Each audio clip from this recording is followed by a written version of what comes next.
Hello, everyone. This is Justin Cobb coming to you from Arlington, Virginia, and welcome to another episode of Insight. There today, I have a special guest. Her name is Birgitta Granstrom. And Birgitta is this wonderful human being who founded the Weird Ones, which focuses on neurodiversity and working with those with different neurological conditions. Birgitta, welcome to the show. Thank you for having me on here. I am super happy, super proud, and curious what wants to happen today. Justin, Yeah, thank you. of course. Birgitta, can you give people a sense of what it is that you do so that way audiences can understand the impact of it? Okay, so since I but do belong to the weird ones myself, there is a lot to tell. So I think I will stay focused on what's connecting to the weird ones, because I see the weird ones are the future leaders, and those are exactly what we need right now. And so my entire life, I grew up back in Sweden, uh, and I've just been in the US and California, now in Oregon for 15 years. And I found my power place here, and so I'm doing really, really well. But back in Sweden, when I was a little kid, grew up on the countryside, I have those questions. I said before, I really wonder about people's behavior and what's going on with the universe, those big questions. And I have been searching answers ever since. And so my entire life, I built, and I didn't know until maybe I was 30 years old that I was creating something, because information is coming as a weird one. You have connection to and information, and you don't know where it comes from, but you love to put things in boxes to understand, to dive deep, and to do the research to understand why and what is life about. So I discovered something that I now call the Life Spider system. That is a life management system for a weird one's brain. That is a completely new psychology that goes beyond Maslow's hierarchy of needs. And for the weird ones, it's for a neurodivergent brain. It's about you have 6 different life purposes instead of one, as the most people think you have. And from those, you also have to work with your embrace and express your ego, because as a weird one, you want to do good for the world. I mean, you have a natural desire from the beginning. You know, I'm here for a special reason. There is a purpose with my life. And most of the time, you don't have any response or feedback from other people, but it's there. And this life spider is helping you as a weird one to say, okay, so this is me. It kind of put your magnifying glass on you with your complete DNA, and find all the purposes and projects and everything is in order. Oh, So wow. I get lost. And this is also something, so Justin, you have a job to drag a weird one's mind in back to the point where we started, because it's moving on fast. Oh, no, you're good. I'll gladly bring that back in for you. So, one of the things I'm always curious about with this, you started the Weird Ones in order to help people understand neurological diversity. Mm. And for neurological diversity for folks, in order to get a sense of what that means, either correct me or please feel free to chip in anything that I'm missing. But at least from what I've gathered and understood, all people are neurologically diverse, but not everyone has ADHD, not everyone has autism, and all these other. There are people, some people like, and even the term like some people reference it as a disability. And I know that that can be controversial depending on who you're asking. There's so much nuance in all of this. But is that typically a good understanding of looking at this? It's absolutely correct. And I say, I mean, it's the same to say every individual are individual. I mean, everyone has a different fingerprints. That's no question about. We don't even should be able have to discuss that. You have your own set of skills, experience that makes you really unique. And every single human being deserves to express your unique trait of those who you are. But when we are talking about the neurodiversity, and the reason why I choose to call them the weird ones is that the neurodiversity has become, and especially those labels, has become an expression for non-neurodiversity people to understand them and try to put them back in a box.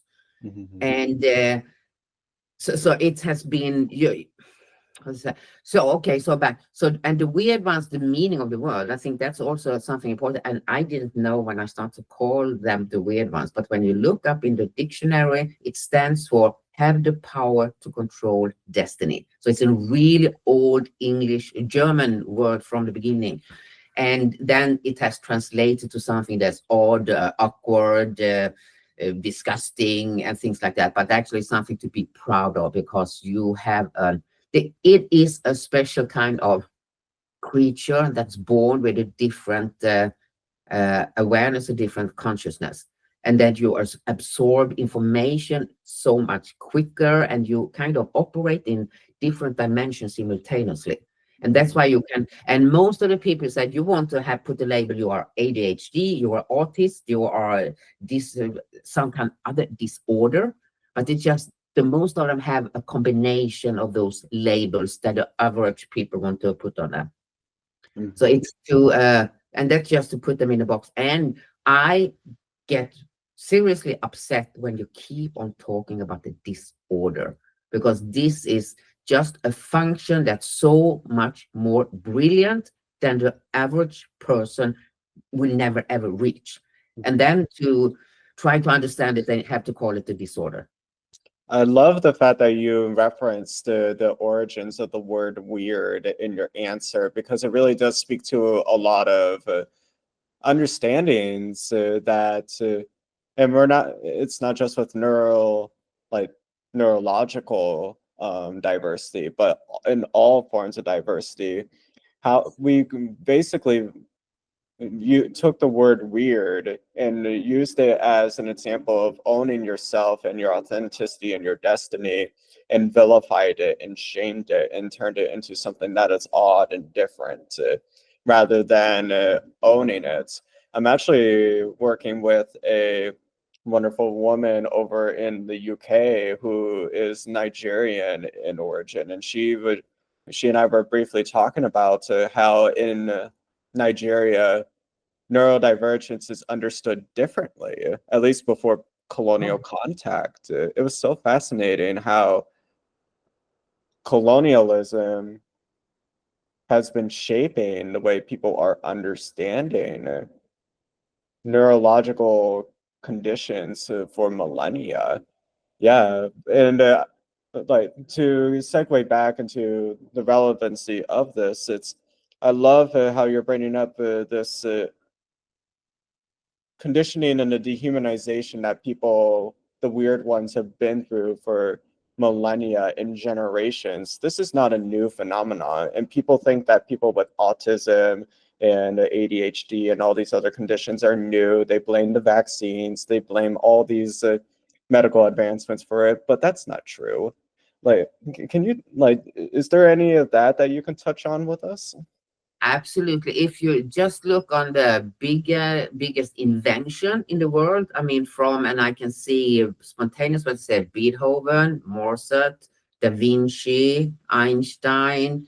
Who else do we have? They really belonged to the weird one because they had a weird brain. And for Einstein, example, he is, maybe you think he was a logical person with a really logical brain, but he got his biggest invention ideas when he was just had his eyes up in the sky. That's when so he did this download of information, and then he took the information and make it into formula, math, and everything, and do the combination. So and on the 1200s centuries, they burned the witches on ball. We call them witches, because they had a special talent that other people didn't have. So it has been forever. It's just that since the evolution of humanity is that you can see the crowd of the weird ones is growing. I think I read some research report about autism. Soon it's, I don't know how many percent it was, but soon it's too many who are labeled with autism. So it's meaningless to even use the label anymore. And that's true.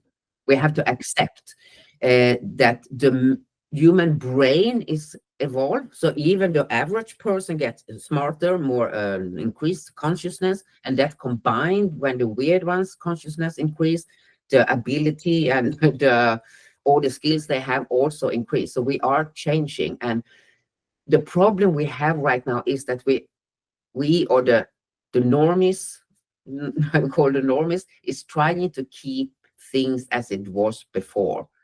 And that's why they are trying to do the labels and even medicate someone's personality, which, I mean, that's stupidity. Instead of see, okay, this is an underfunction brain. And I don't see, I mean, when we talk about the spectrum, some needs more help than others, more assistance than others, but there's also the biggest group of those labeled people are highly function creative, who is not thinking the linear system, but have a chaos theoretical principles when they do their thinking and creativity. And that's, I don't know, they have to take me back now. So it has always existed, and we just have been aware of the crowd is growing, and we need to help. So this was my point I would have come to. So we need to see that this is what's happening, and we need to communicate between, we need to build a bridge. And it's the same for the weird ones. The weird ones have not just to be upset or the normies, because we have to understand they can't grasp our way of thinking. And since you have a higher level of consciousness or awareness, you are responsible to make other people understand you. And now I think that's not a good balance now either, because the neurodiverse, oh, we need help, we need assistance, but we need to build a bridge to communication in both ways, and we need to work together. I love how this is about taking ownership of our journeys and our destinies. That is literally what you mentioned before about the weird ones, is taking ownership of yourself. I love that. Mm. Birgitta, because here's the thing. Autism, ADHD, all these other neurological conditions have been misunderstood far longer than either you or I have been alive in any of this. And we did not grow up with the automatic, oh, hey, you have this condition, yay, we celebrate you. Like, I'm sure you could attest to this. I can. What Yeah. was your journey of recognizing that you were a weird one? And that, like, what was that like? Oh, it's a good thing. And it took me a while before I understood that because for one of my skills is that I see and feel and know how other people think. I can see the consequences of the behavior. I can see the reaction when you say something. I can see it and I can do the analyze. And I did that when I was a kid. So when I was in a first grade, I was the therapist for all my classmates, kind of. And I couldn't understand, why do they have this problem? Would they come and ask me, how can I do this? Or we have the love problems, and I say, you do this, and it worked. And it took me a while when I realized they don't think like me. What's the problem? Could it be so hard? So that took me a while. And then I started to realize I would say the really point when I realized there are more than me. And I think I was maybe over 30 something, 30, 35, even more. And I get into this phenomena that they call the indigo people. Mm-hmm. So indigo people is, and here I will give a credit to Nancy Ann Tapp, who was the woman she's gone now. She passed away 2008, and I actually did met her. But she started, and I don't know, so maybe this was doesn't matter, a long time ago, decades ago. And I saw a definition of these indigo people that are born, but it was more from a spiritual point of view. And then I realized, oh shit, I could do all the check boxes. I just said, aha. Mm-hmm. And I am not alone. There are others who have the same kind of thinking, who see the words, who ask the bigger questions, who have these existential questions as a normal thing. And So that was kind of an one of the biggest moments when you realize, oh, and suddenly I understood everything, all the conflicts, treatments, resistance, and everything that's been going on in my life and in my childhood. Because sorry, you go on. Oh, no, go there. Please finish. That was funny because I made conscious decisions when about 10 years old. I need to raise myself because this is not working. So I had a better understanding of my deeper psychology than anyone else in my. So I raised myself and I set my own boundaries, and so that's what the decision. And I made that when I was really, really young. What you're speaking to is this kind of wisdom that I know in my family people would look at me as if I had two heads, and they would definitely consider me a weird one at that point. But what you're talking about is really getting to the heart of what is actually going on. This is about it cutting through the noise and understanding that these issues, what we're dealing with, is not new. No. The technology is new. The level of impact that we now have is new, but we are dealing with very old issues that have been haunting humanity since we were evolving in Africa and moving around. Yeah, I don't know that far away so I have to listen to the podcast, and so I'm curious about how it looked so far away back.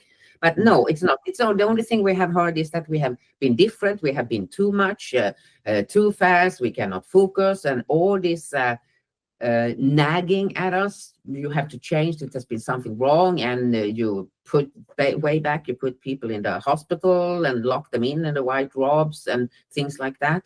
So we are coming a long way.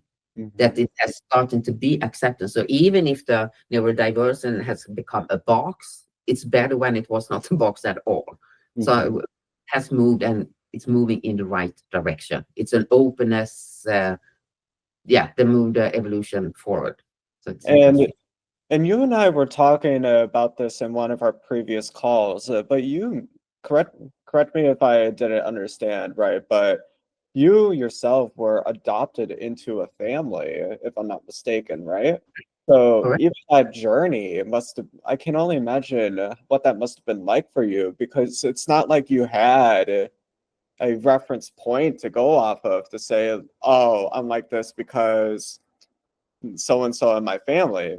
And I tell people all the time, adoption in that of itself is a very complicated thing. It has a lot of beautiful elements to it, but it also has a lot of terrible things in it too. And there's a lot to unpack in it. Can you walk me through what that experience was like for you, and like even just like navigating this from the perspective of, wow, I don't know if I can find anyone who can relate to me in that way.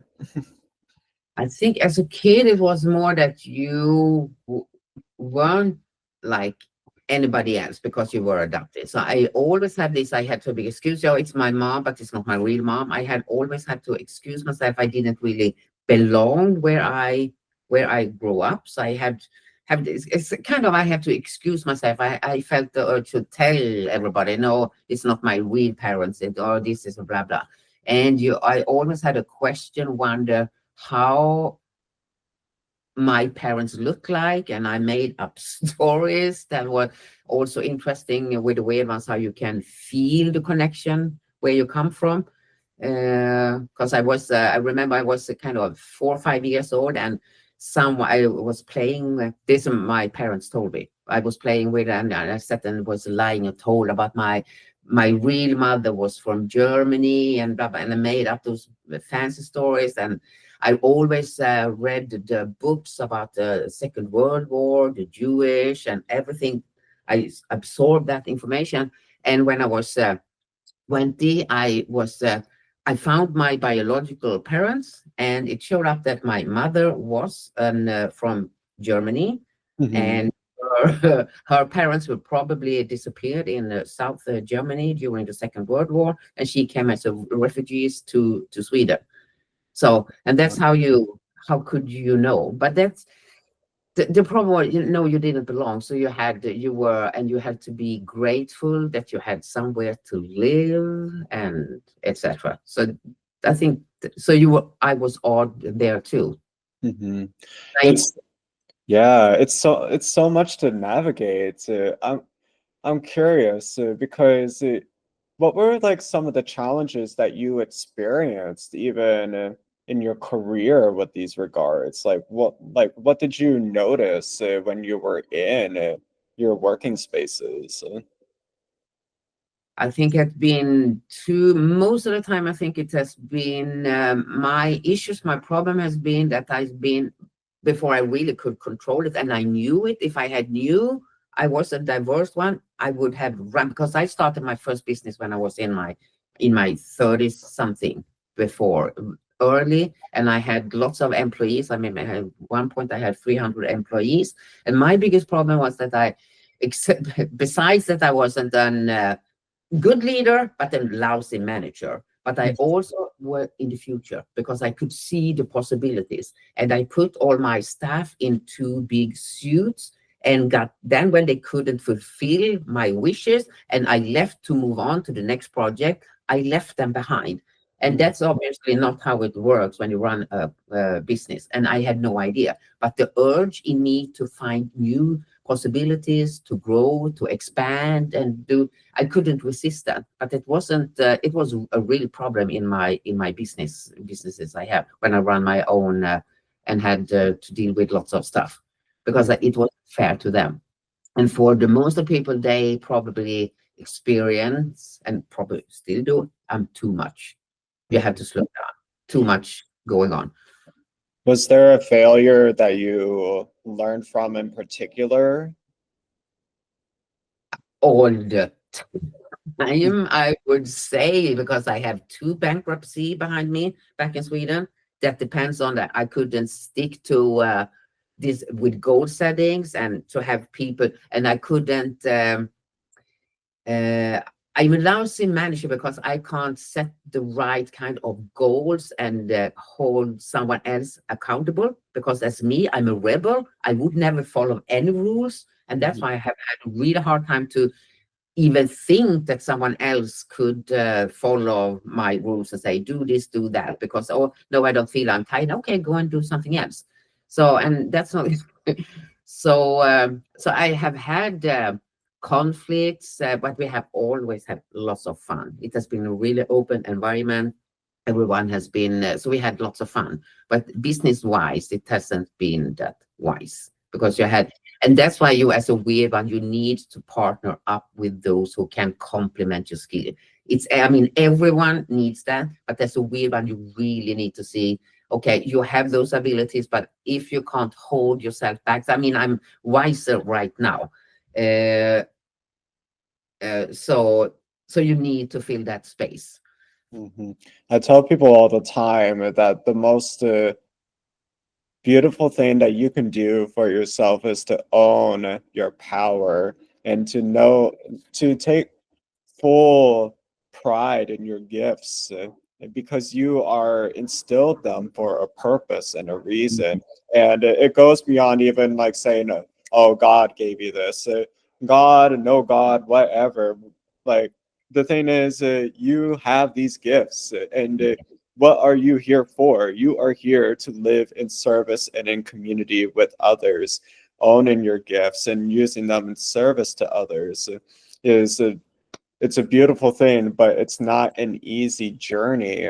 What were some of the, because you talked about some of these setbacks, but I'm curious, what did you do in order to really overcome these? Like what helped you with that?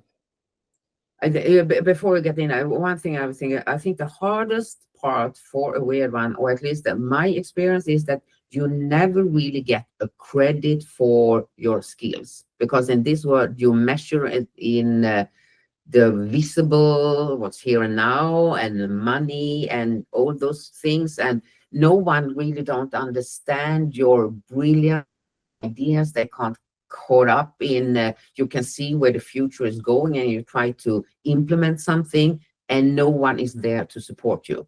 So there are so many, you have ideas, and then no one is supporting you, and then you can see 10, 15 years later, they are coming with a business idea and they made a great business of it. I think that's something the most an entrepreneurial weird ones can recognize themselves in. So that has been the hardest part, and actually still is. Before now, I feel I have the sanctuary among the weird ones, and that's totally different to have other people understand what you say. And even if they don't understand you, they support you because they understand the principle behind. So now, can you repeat your question? Yes. Sorry. So what did you do to overcome these challenges? So like, what did you or yeah, first let's start there. What did you do to overcome these challenges? For me, it has probably been from the beginning. My favorite things to do is to think, and I've been a thinker and I've been a writer. So I have had the best conversation and dialogues with myself. So I think that's my, so you develop a survival instinct, and you don't rely on anyone. So at one point early in life, when people start talking about trust, I don't even know what I literally didn't understand the meaning of the word, because you don't trust and can rely on anyone else. It's you and your bubble. So I think that's one. I think I made that before when I put myself in the bubble. When I saw my mother was there standing and talking and nagging as it told me to do something. No, she wasn't the mean person at all, but she was just a normie and trying to make me do things. And when I realized, okay, I could set kind of a bubble and where it's a vacuum, and I could see what's happening, but they didn't have to listen. So I really learned how to filter information, and I learned to protect myself for what kind of information is hitting me personally. So I think that's also why I am doing what I'm doing, and why I get into why building those systems, because I learned it from the beginning. So I think that was my survival. I found my own solutions, and of course I read a lot, everything. I was I don't know how many thousands books I have read, and I was thinking and I was writing. What did you learn from these setbacks? What did they teach you? Let's see. Or I mean, to me, it's kind of the natural learning process, learning by doing. And I think also that I can be annoying to people because I see possibilities in everything.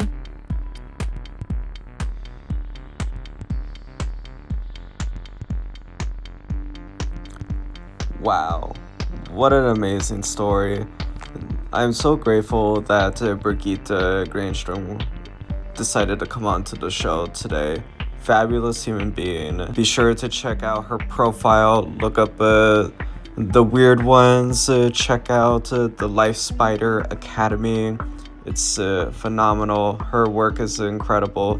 I'll leave links for you all in the comments. Stay tuned for an interview with Birgitta Granstrom part 2. If you are enjoying this content, be sure to like and to subscribe. Feel free to leave your comments. Spread the word and share us.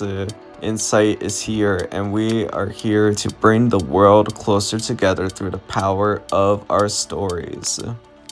Be sure to follow Insight on our various platforms, including our Medium and our Spotify, where you will find exclusive content you won't find anywhere else. Be sure to stay tuned for more insight. We got more of it coming. Until then, be well.